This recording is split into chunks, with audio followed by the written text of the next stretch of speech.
আসসালামু আলাইকুম। আশা করি সবাই ভালো আছেন। আজকে আপনাদের সঙ্গে আলোচনা করব ইন্ডিয়ান ভিসা নিয়ে।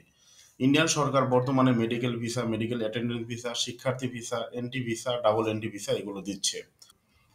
তো আমরা এই ভিসাগুলো নেয়ার জন্য খুবই চেষ্টা করতেছি, আবেদনও করি কিন্তু একটা জায়গায় আটকে যাই, সেটা হচ্ছে অ্যাপয়েন্টমেন্ট পাই না। নিজেরা চেষ্টা করেও অনেক কষ্ট করে অ্যাপয়েন্টমেন্ট পেতে হয়।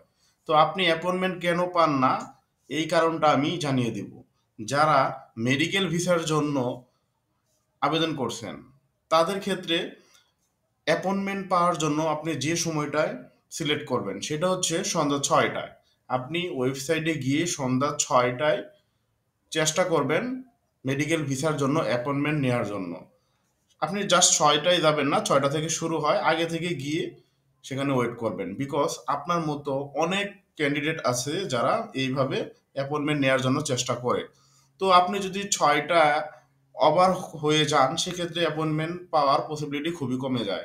বিকজ তারা খুবই অল্প পরিমাণে অ্যাপয়েন্টমেন্ট দিচ্ছে। এর জন্য এখানে একটি হাড্ডাহাড্ডি লড়াইয়ের মতো পরিস্থিতি সৃষ্টি হয়েছে। তো আরেকটা হচ্ছে এন্টি ভিসা আর স্টুডেন্ট ভিসা।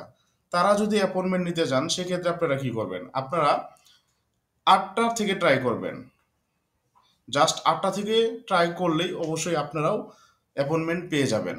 আপনারা কিন্তু ৬টায় যাবেন না। কারণ ইন্ডিয়ান হাই কমিশন এই ২টা সময় সিলেক্ট করে দিছে। মেডিকেল ভিসার জন্য সন্ধ্যা ৬টা থেকে অ্যাপয়েন্টমেন্ট দেয়, আর স্টুডেন্ট ভিসা, এন্টি ভিসা এদের জন্য, ট্রানজিট ভিসা এদের জন্য ৮টা থেকে অ্যাপয়েন্টমেন্ট দেয়। সুতরাং যারা মেডিকেল ভিসার জন্য অ্যাপয়েন্টমেন্ট নেবেন তারা ৬টা থেকে ট্রাই করবেন।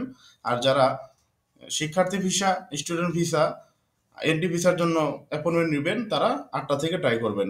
এই সময়টায় যদি আপনারা ট্রাই করে থাকেন তাহলে অবশ্যই আমি আশা করি আপনারা অ্যাপয়েন্টমেন্ট পাবেন। এইভাবে অনেকেই অ্যাপয়েন্টমেন্ট পাচ্ছে এবং ভিসাও পাচ্ছে। তো আপনারা যারা ইন্ডিয়াতে যাবেন এখন তো এই প্রয়োজন তাদের জন্য, এই সময়টা খুবই ইম্পর্টেন্ট। সো এই সময়টাতেই আপনারা অ্যাপয়েন্টমেন্ট নেওয়ার চেষ্টা করবেন। তো আজকের মতো ভিডিও এখানেই শেষ করব। আবার দেখা হবে নতুন কোনো ভিডিওতে। যদি ভিডিওটা ভালো লাগে অবশ্যই একটা লাইক দিবেন, শেয়ার করবেন, আর কোনো কিছু বুঝতে যদি অসুবিধা হয় অবশ্যই কমেন্ট বক্সে জানিয়ে দিবেন। আর আমার এই চ্যানেলে আপনি যদি নতুন হন অবশ্যই সাবস্ক্রাইব করবেন। আল্লাহ হাফিজ।